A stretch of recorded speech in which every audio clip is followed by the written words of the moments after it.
So a lot of the time, the reason why we sabotage our long-term success is we make decisions based on what we want in the moment. So we're essentially giving up what we want most for what we want now.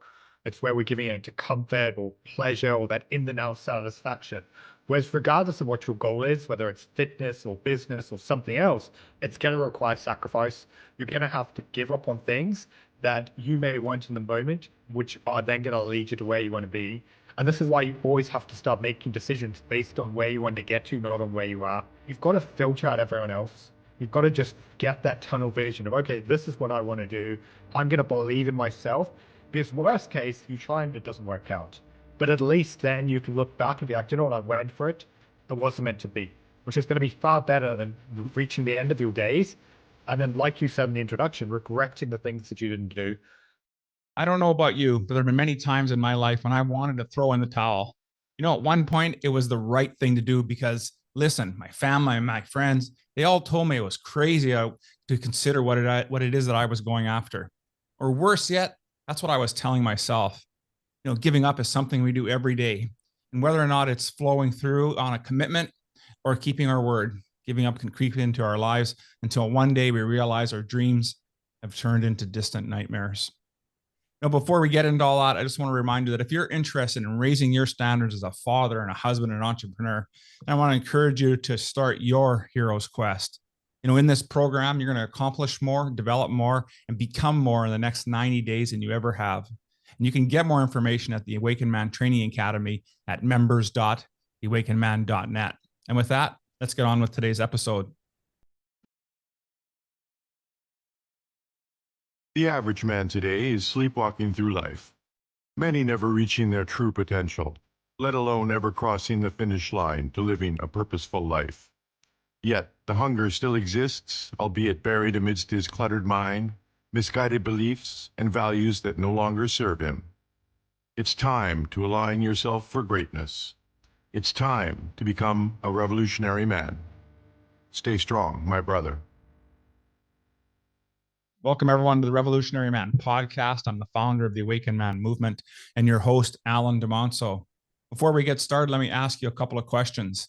What was the last thing that you gave up on?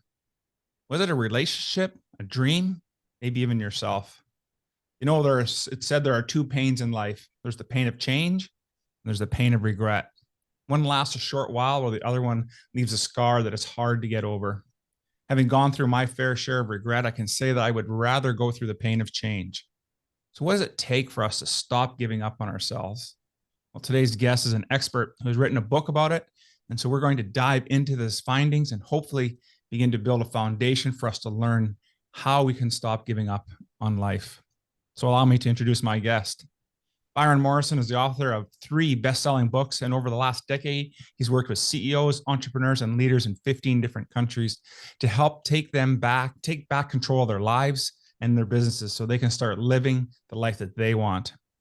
Life hasn't always been this way for him, though. Most of his life is he found out he was his own worst enemy, sabotaging everything from his health and to his relationships, even his personal success. And it was after his dad's cancer that he went on this journey of total transformation. It's where he lost 50 pounds. During this turnaround, he also set out on a mission to help others take control of his life. And ever since then, everything he's done is built upon up to this new book. Maybe you should give up on yourself. 7 ways to get out of your own way and take control of your life. So welcome to the show, Byron. How are things today, friend? Hey, thanks for having me on today. I'm excited to be here. Right on. Yeah, I was so excited about when you reached out and wanted to get together and talk about today. I thought this subject is so important. And in my men's work, we always talk about all of us being on our own hero's quest. And so the first question I have for you today is tell us a little bit more about what inspires you to pursue the life you're living today and how that experience shaped you into the man you are and the work that you're doing. Yeah, so you touched on this briefly. in the introduction, but the big kind of catalyst and turning point in my own life was after my dad had cancer. During his treatment, he had most of his bowel surgically removed, and he spent 25 days in ICU, most of that on life support and breathing through a tracheostomy. And luckily, he pulled through. It's something that I'm eternally grateful for. But that for me was just a wake up call that life had to change. Like at the time, I was overweight, I was stuck in a job that was killing me, I was burnt out, and I was just deeply unhappy. And I wish I could say that that experience was just the turning point, that everything overnight suddenly like turned around. But truth be told, for the next couple of years, I was just going around in circles. I knew what I needed to do to change my life, but I take one step forward and two steps back. I was my own worst enemy, sabotaging everything from my health to my relationships to my professional success. And I really reached a point where I needed to figure out like what's actually going on here. Like, why am I not following through or taking the actions I needed to take?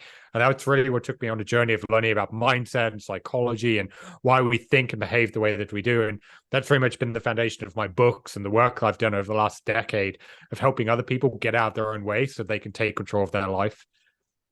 Yeah, I just love that. And I think it's so true. And what I really like about what you're saying there is that it isn't going to necessarily be that one piece or that one moment in life that's going to switch everything. Although it does give us that opportunity to wake up out of, get out of our sleepwalking, but we still have to go through that period of time. And that's true for any hero's quest where we're still finding that our way in getting through it before we get to an opportunity where we can truly start to embody and take on the change in our life. So how did you find that time period? Was it really challenging for you? And did you lean on any mentors or what was the things that allowed you to get through that short period? And for me, at that period, I was just mentally in a really dark place. I was in a job where, like so many other young people, I was at the beginning of my career. I was like, had to take something to get experience and pay my dues and work my way up. But I was in a very toxic culture. I was in an environment I didn't want to be in. So every single day just became a challenge to get through. And that was for me, I just reached this breaking point where I was like, do you know what? I can't live like this anymore. Like, I need to figure out how do I actually get out of here.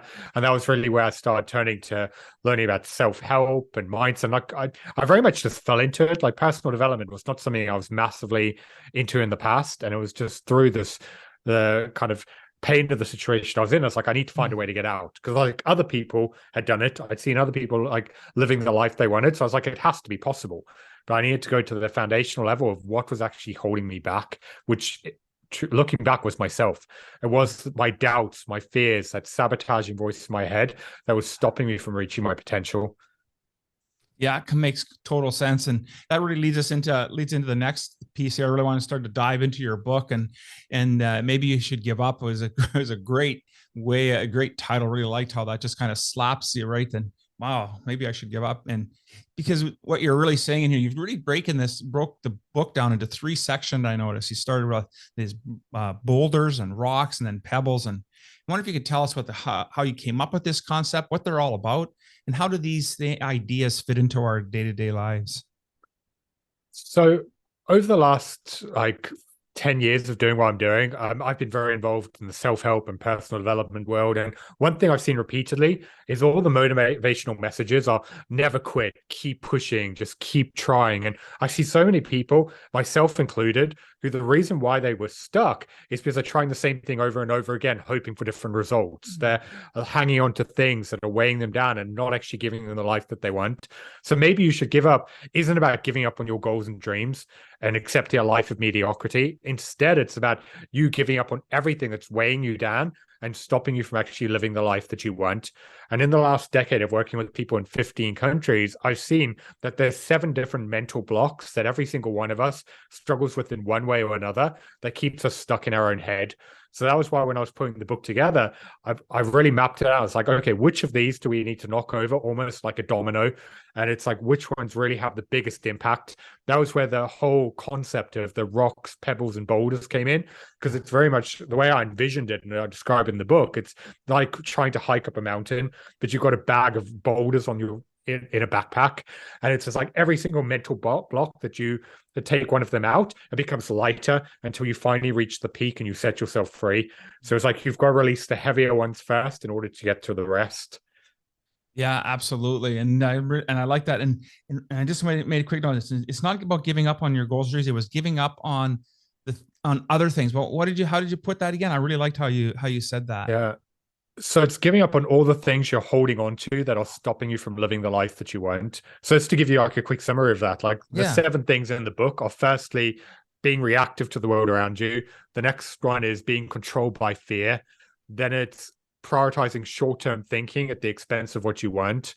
Then it's worrying about problems that haven't happened yet.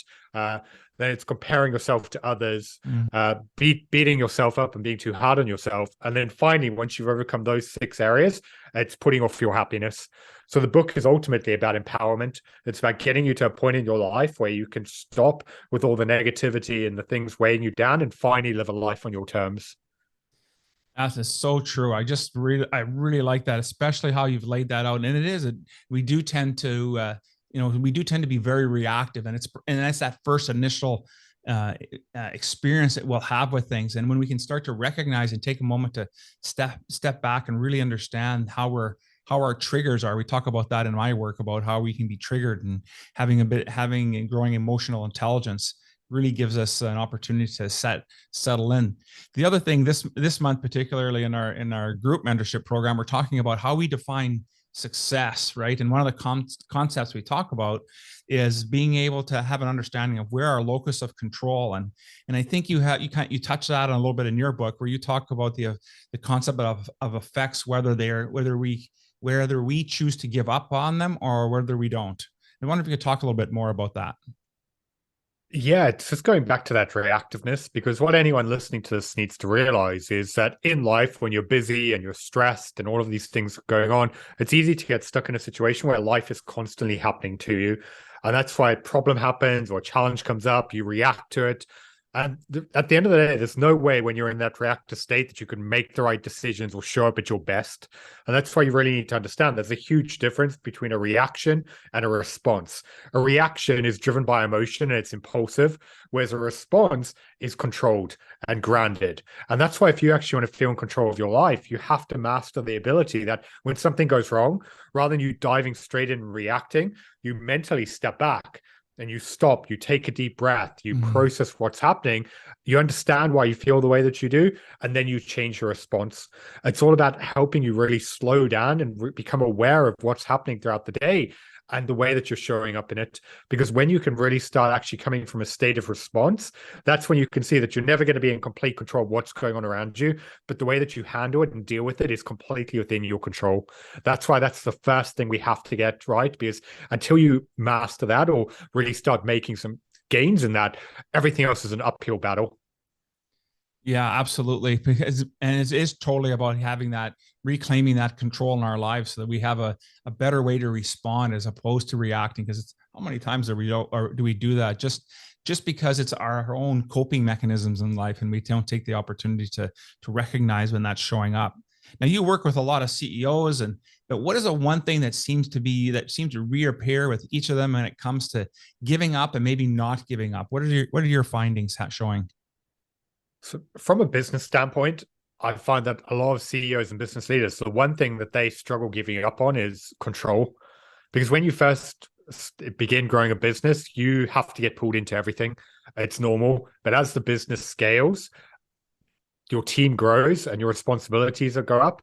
And a lot of people then get pulled into this whole thing of wanting to hold on to everything. Whereas actually, if you want to get to that next level of success, you have to give up on what you actually put your attention into. That means really giving people the ability to step up, delegating effectively, trusting those around you. If you try and do everything on your own, that's when you become the bottleneck in the business. And it's something that I see repeatedly in the clients I work with, where they try and hang on to everything. So they spend most of their days in reactive problems and putting out fires and demands that don't actually lead to growth. So it's all about figuring out, okay, where does your time have the greatest impact? What can only be done by you? And how do you let go of everything else? Because that's so essential if you want to actually get to that next level of success. Absolutely. And I just made a note here on give up on the other things that other people can do. And, how I was envisioning that is about what level of the organization are you working in? Are you working at a level below or 2 levels below? And if we are, then we truly are, we're focused on the wrong things. And I think it's challenging as entrepreneurs. You know, we start our business because we're good at something, and that's where our energy and our juice comes from. But as you're alluding to, as the business grows, we have to recognize that our relationship to the business needs to evolve and change as well. So how does we take that idea in a business environment? How does that look then with some of your personal clients that are dealing with wanting to make changes in their life? How does that work? Well, it starts with getting clarity on what the actual changes you want to make are. Because a lot of people get stuck in a point of life and they get frustrated. And the reason why they're stuck is because they stop growing. And this is why if you're unhappy in the situation you're in, you've got to figure out, okay, what actually needs to change? Because what you tolerate, you'll never change. And if you keep just going through the motions and putting up with things, you're never going to move forward. But it's also really understanding what's holding you back. Because I found over the last few years that the biggest reason why most people don't achieve their goals is they focus too much on what they want and they don't figure out who they need to become in order to make it happen. And the reason why this is so important is every new level of success requires a new level of you. And that's why your current habits, your behaviors, your way of doing things that got you to where you are isn't going to get you to the next level. And if anything, that's the very thing holding you back. And that's why the first place I start with all new clients, and anyone listening to this right now can do exactly the same thing. Like, you need to figure out, okay, that's your vision of what you want to achieve. Who is the version of you that's made that happen? Get that mental image in your mind and then reverse engineer the journey. Really ask yourself, like, what has that person done to get them to where they are? What habits did they develop? What processes did they have in place? What non-negotiables did they follow through with every day? That's going to give you a clear plan of this is what you need to start doing to get you to where you are. But then knowing that alone is not enough. You then need to start holding yourself to the standard that you push yourself to show up as that person in everything that you do. Because anyone can take action on the days they feel like it, but it's on the days that you're unmotivated, you're tired, you don't want to do it. What you do in those moments are going to determine your results. So rather than relying on who you currently are and hoping you feel motivated or get the discipline or willpower, you've got to ask yourself, like, what is the person I want to become? What would they do right now? Would he make excuses? Would he put it off? Would he stay in bed? Or would he push himself to take action even though he doesn't feel like it? Like, when you start showing up as the person you want to become, that's how you'll build momentum. You'll build your confidence, and internally you'll change the way you think and feel about yourself. Absolutely. I really like what you were saying there. I just made a note there. What would the person that I want to become do right now? What a great question to ask ourselves. And I think, Tony Robbins always says, it's about the quality of our questions determine the quality of our lives. And when we can think about changing the direction of our questions, we get totally different answers, and we can show up in a much better way. And you've done obviously. I'd love to add, go ahead. Sorry, I'd love to add into this, because I think this is super valuable for anyone listening. Is the reason why I love that question is you can use it in everything that you're doing. So let's say you need to have a difficult conversation, or let's say you need to start working on a report, or you need to hit the gym. Like, regardless of what the barrier is in front of you, if you're just hoping you're going to feel like it, you're never going to get results. And that's why it's all about, in that moment, asking yourself, like, what would the person I want to become do right now? Like, would they face that conversation? Would they get started on their project? Would they do whatever needs to get done? So you're taking yourself out of the equation. Your feelings, what you want to do is irrelevant. It's no longer part of the situation. It's all about, okay, that person I want to be, what would they have done? And you hold yourself to that standard. Absolutely. Completely. Because it's a different level of mindset. It's different level of commitment. And then the other thing that comes to my mind is that if you're aspiring to have a certain goal or achieve a certain outcome in your life, and you recognize as you do this bit of work that we're asking folks to do, that maybe you're just not going to be that committed to it because of the work. And so maybe that goal, that perspective needs to change a little bit to put it in a position of that it is more motivating, because it isn't the focus on the ultimate goal. It's really about, what am I going to do today and in each moment to help me move forward? Because truly, it isn't about achieving the goal. It's about the results that we get within ourselves. And now you've done a lot of great. Go ahead, Byron. No, I love that framing that you just said. And I talk about this quite a bit in the book. And one of the final chapters is talking about the fact that, as cheesy as it sounds, happiness doesn't come from somewhere off in the future and achieving some goal. And instead, it comes from the journey, and the Mhm. journey takes place in the present. And that's why a lot of people, the reason why they struggle with finding fulfillment or joy in their life is they keep telling themselves that I'll be happy once I achieve X. And it's like, the thing is, though, you're never going to get to where you want to be, because that goal line's always going to move. As soon as you get close, you're going to want new things and new aspirations. And that's why you have to learn to balance your goals and ambitions with the process that you're going through. So I absolutely loved how you framed it there. It's such a powerful thing of just recognizing where you're going and what you've been through, and really just allowing yourself to be in the moment. Absolutely. And that's why for us, we always, and we talk about, and then in the intro here, talking about this hero's quest journey. Because to me, there's our life, the totality of our life is a hero's journey, hero's quest. But within that, there are hundreds, if not thousands, of smaller little hero's quest.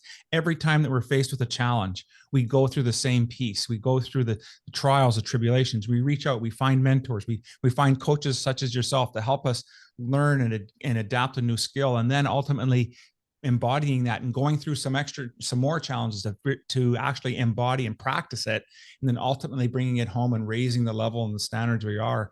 And then we just start the cycle over again. There's another part of our life, we're always growing, we're always changing. And I think, and that's why I really like about the framing that you're doing with your work, is that it's not a one and done idea. This happens consistently in our lives. And when we can recognize, then when we can really truly focus on what's important for us, then we can have a more fulfilling life.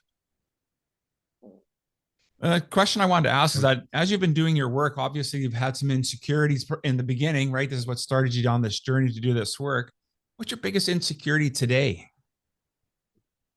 So one thing that I've become very good at over the last few years is just tunnel visioning it out. Because I think a big part of the problem why I was so like stuck in the beginning was I had so much self-doubt and so many things like this fear of, am I going to be good enough? Am I going to be able to do this?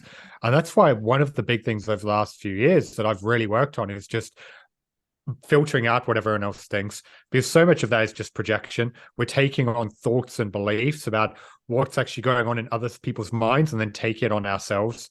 And that's why I've actively worked on all of my insecurities. And I also now recognize that when they do come in, they're actually a positive. Because a lot of people like get caught up thinking like their self-doubt or imposter syndrome and all of these things are a bad thing. Whereas for me, again, it goes back to recognizing that, where's that fear coming from? Because what I said before about that, every new level of success needs a new level of you and the growth that comes along the way. So if you don't have a small element of, am I going to be able to do this and all of these things, that means that you're thinking too small and your goals aren't big enough. So for me, like the big thing that I'm looking to do next with my business is launch the speaking side of my career. And it's one thing that massively is terrifying to me. So going back to your question of what are your insecurities, like I'm like, I've done this on a small scale in the past, but like for the level I want to get to, it's such a step up. So I do like at times have those thoughts of am I gonna be able to do this and stuff? But at the same time, I also recognize that's part of the journey. Yeah. Like it's not something that I'm allowing to hold me back. I'm still pushing through it because I see that, you know what, that means I'm growing and moving in the right direction. Because if I was completely confident about, you know, I can go knock that out the park, it wouldn't be challenging. So that's why I think anyone listening to us right now, you need to understand where those insecurities are coming from, because they are actually a good thing. They're a sign you're growing. Absolutely. Thank you so much for saying that. And it's really, and we're talking a lot today about reframing the message and the stories that we have about things in our lives. And so I really appreciate about how you've placed this about our insecurity. Maybe in the beginning, the message and the story is that it's that fear, and it's what's holding us back, because ultimately our ego wants to keep wants to keep itself safe. But when we can recognize that this could be as we do growth, and we become more in tune with who we are, that insecurity or that peace really is giving us the signal that, hey, you're on the right step, you're on the right path, and just to take that next step. So that kind of leads me into the next question I want to have. You talk also in your book about why that we sabotage ourselves. So why do we sabotage our long-term success? So a lot of the time, the reason why we sabotage our long-term success is we make decisions based on what we want in the moment. So we're essentially giving up what we want most for what we want now. It's where we're giving it to comfort or pleasure or that in the now satisfaction. Whereas regardless of what your goal is, whether it's fitness or business or something else, it's going to require sacrifice. You're going to have to give up on things that you may want in the moment, which are then going to lead you to where you want to be. And this is why you always have to start making decisions based on where you want to get to, not on where you are. Because it could be a perfect example of, let's say, you want to start building a business. And one thing you want to do is start building an audience. So a lot of the time you can actually be in a situation where you're like, oh, I don't want to hit record and do that video because I don't feel like it today. Or what if people like leave negative comments? So you just prioritize what you want in the moment. You keep putting it off. So you're going to have to give up on those fears and get uncomfortable and stop making traction. Or it could be a case of, let's say you've got a fitness goal and you're trying to lose some weight. Well, you're going to have to give up the short-term thinking of prioritizing having that burger or that ice cream or bar of chocolate, because even though it'll give you that momentary satisfaction, it means you're going to be further away from your goals. So it's always thinking like, what are the consequences of these decisions? What is the outcome that this is going to take me away from? Because everything that you want in life is going to require making those short-term sacrifices. But most people don't think like this. They always prioritize what they see immediately in front of them or what they want now. And that's why they actually get in their own way. Yeah, absolutely. The note I wrote down here was consequences of our decisions. And I think when we recognize that, and we look at it from that perspective, that we can change the habits that we're currently building into different habits that allows us to continue with that growth. What has been the best piece of advice anyone has ever given you? Probably just to believe it in yourself and go after what you want. Because if I go back to the start of my journey when I wanted to write a book and I wanted to start a business and do all these things, I had so many people tell me it wasn't possible. I remember there's a friend I used to have who's not someone I have in my circle anymore, but when I told him about it, he was like, that's not going to work. No one's ever going to pay for that.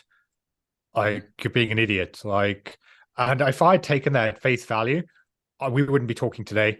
So for me, it was just like all about figuring out what you want and staying true to yourself, because that when people tell you it's not possible or it can't be done, you have to recognize that that's because they don't believe it's possible for them. Whereas no one who's ever done anything worthwhile has been listening to other people and what they say is actually something that can happen. Look at Elon Musk as a prime example. People are always like all these things like limitations of humans, all these things, whereas he's like, no, screw that. I'm going to put people on Mars. But if he just listened to like everyone else and be like, oh, it's not can't be done, he would not be doing what he's doing. It's the same to anyone listening to us right now. Like, you've got to filter out everyone else. You've got to just get that tunnel vision of, okay, this is what I want to do. I'm going to believe in myself, because worst case, you try and it doesn't work out. But at least then you can look back and be like, do you know what? I went for it. It wasn't meant to be, which is going to be far better than reaching the end of your days. And then, like you said in the introduction, regretting the things that you didn't do.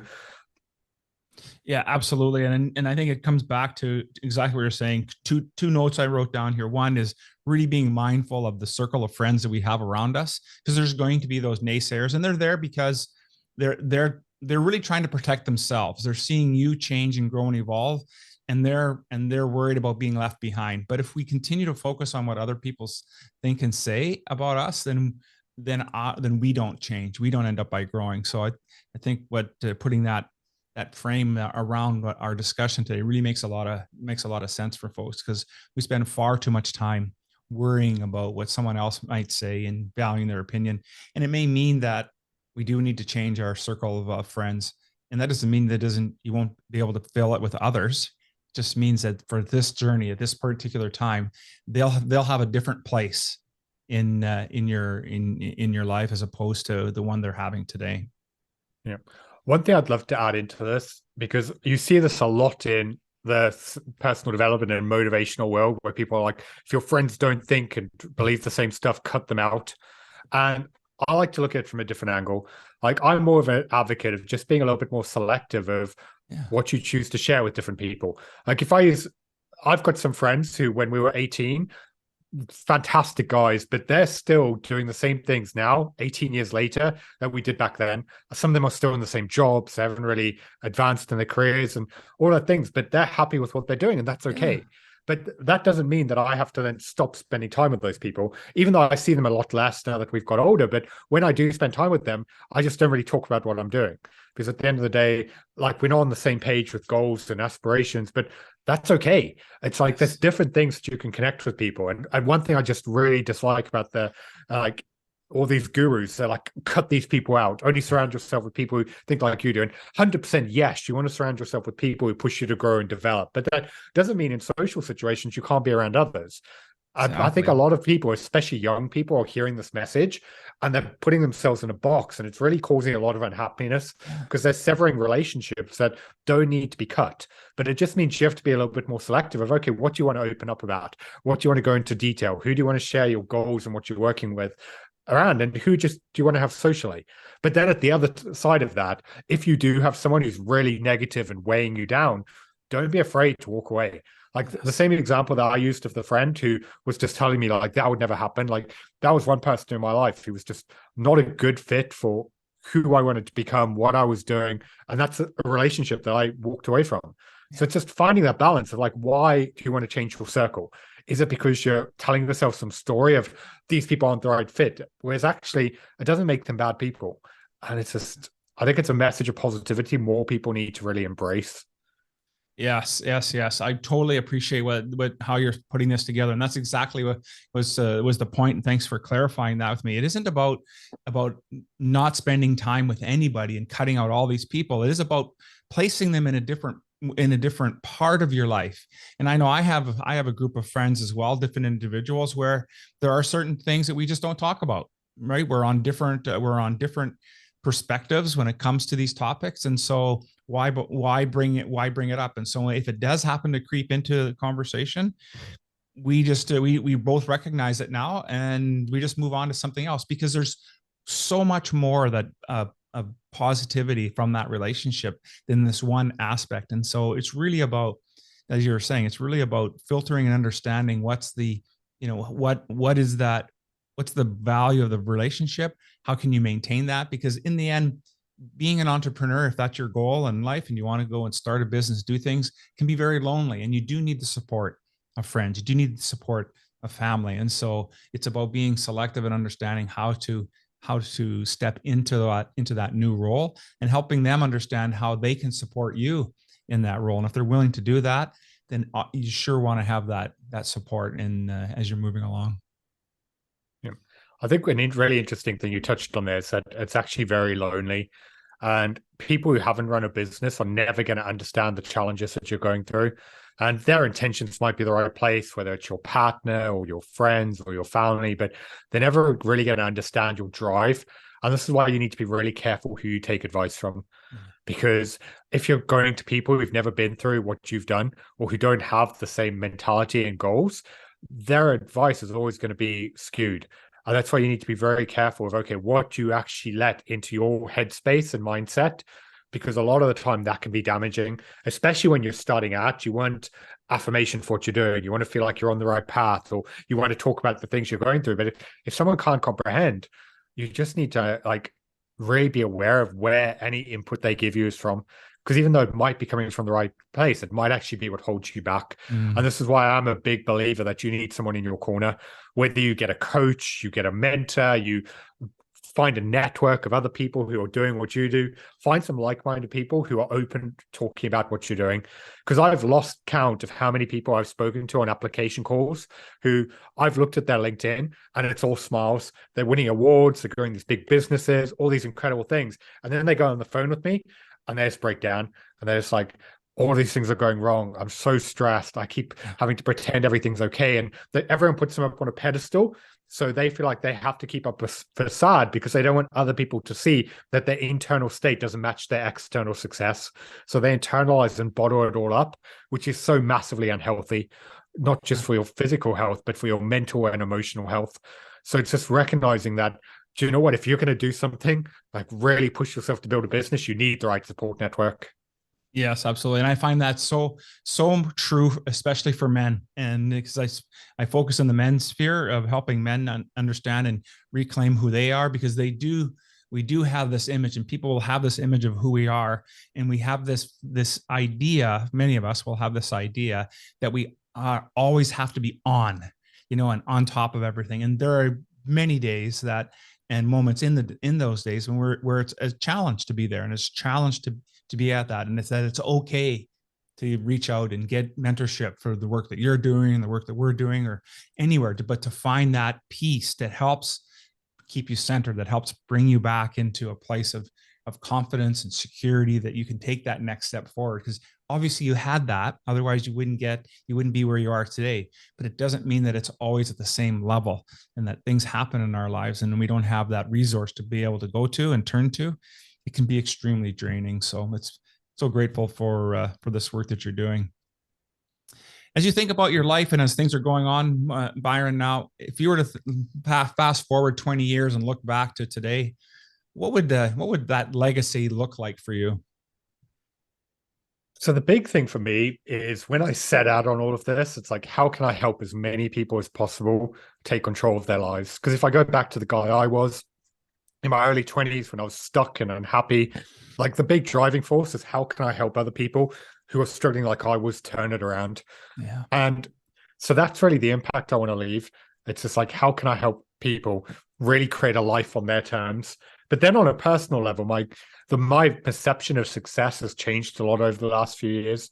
Like growing up, well, not even growing up, even when the first 2 years of my business, like I always view it as, okay, to be successful, I need to earn X amount of money. I need to achieve all of these things. But now for me, while I still want those goals, like, don't get me wrong, I haven't lowered my ambitions. But for me, the testament of success is, can I go to bed at night feeling like the work I did was something I wanted to do with people I wanted to do it with, and I was excited by how I spent my time? Yeah. Because one big lesson I've learned from working with CEOs and business leaders in 15 countries now is a lot of them are unhappy. Like people get massively driven by, I want to earn money, I want to do all these things, and they just resent what they're doing, and they just become burnt out and miserable. And that's why I don't think there's anything wrong with chasing money and wanting all of those fancy things in life, but you have to do it for the right reasons. Because for me, like if you've got all the money in the bank but you're miserable, then what's the point? If it's come at the expense of your family and your health, like was it really worth it? And that's why you've really got to, goes back to what I spoke about before, instead of just living in the future, focusing on what you want to achieve, it's balancing that with being in the moment, just being like, do you know what, are you living on your terms? Are you finding that balance in your life where you are actually doing things for yourself? That's how, for me, is what success actually is. I just really appreciate how you put that together there, Byron, because I think, like I was saying earlier on, in this month, we're talking about how we define success as men. And I think so many of us focus on, just as you're saying, it's about career and and the financial perspective. But when we stop and look at our lives are so much greater than that. What does emotional success look like for us? What does physical and spiritual and relationships, how does all that look like? And it just takes me back to Stephen Covey's work from many years ago and with the 7 habits. And I just feel that, as we look and evolve and grow as men, that as we can expand our idea of who we are and give up on the things that are holding us back, that we can produce so much greatness in this world. And so that and the world is starving, looking for good, honest, solid men to step in and into roles to help lead their families and communities. And they're going to do that with the help of your work. Of everything that we spoke about today, Byron, and maybe there's something we didn't get a chance to touch on. If there was one takeaway you'd want our listeners to have, what would that be? One thing I'd love to expand on is what you started actually saying in the beginning before we dived in.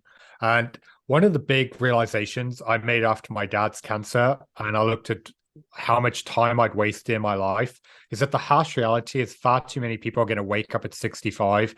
They're going to look back at the life that they could have lived and the chances they didn't take, and they're going to be thinking, what if? And that's why, do you know what hurts far more than rejection, than failure, than not getting it right? It's regret. And this is why, for me, it's so important to start recognizing that you're going to regret the things that you don't do far more than the things that you do. And I know that you've got fears. I know you've got things that you're worried about. But at the end of your days, if you can make a decision of, okay, I know that this is terrifying, but I'm going to go for it, because if I don't, I know that one day I'm going to look back and I'm not going to be able to get that time back. So it's all about really pushing yourself to go after the life that you want, because those fears are part of the journey. And if you allow them to hold you back, you're never going to reach your potential. And that's why, for me, the biggest driving force in my life is that fear of regret. It's being at the end of my days and not being able to change the choices I made. And this is why one way I love to frame it is, if you could fast forward to your deathbed and you're looking back on how you lived your life, would you still be so worried about what other people think? Would you still avoid going after what you wanted out of fear? Would you still waste so much time worrying about problems that don't even matter? And if the answer is no, why are you allowing yourself to do it today? And it's just all about making a decision of, okay, where is your focus and energy going to go?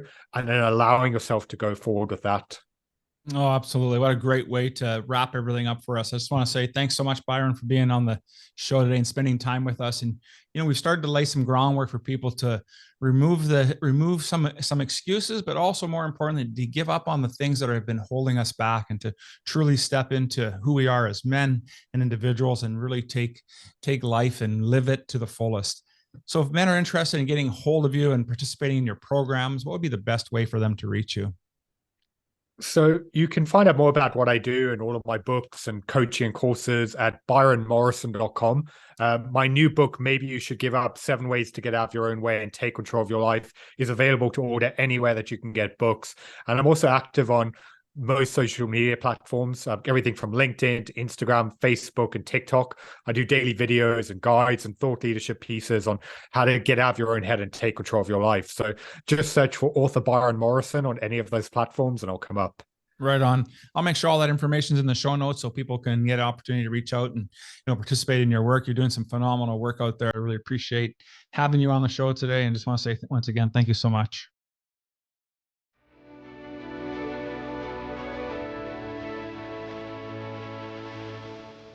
Thank you for listening to the Revolutionary Man podcast. Are you ready to own your destiny? To become more the man you are destined to be? Join the brotherhood that is The Awakened Man at theawakenedman.net and start forging a new destiny today.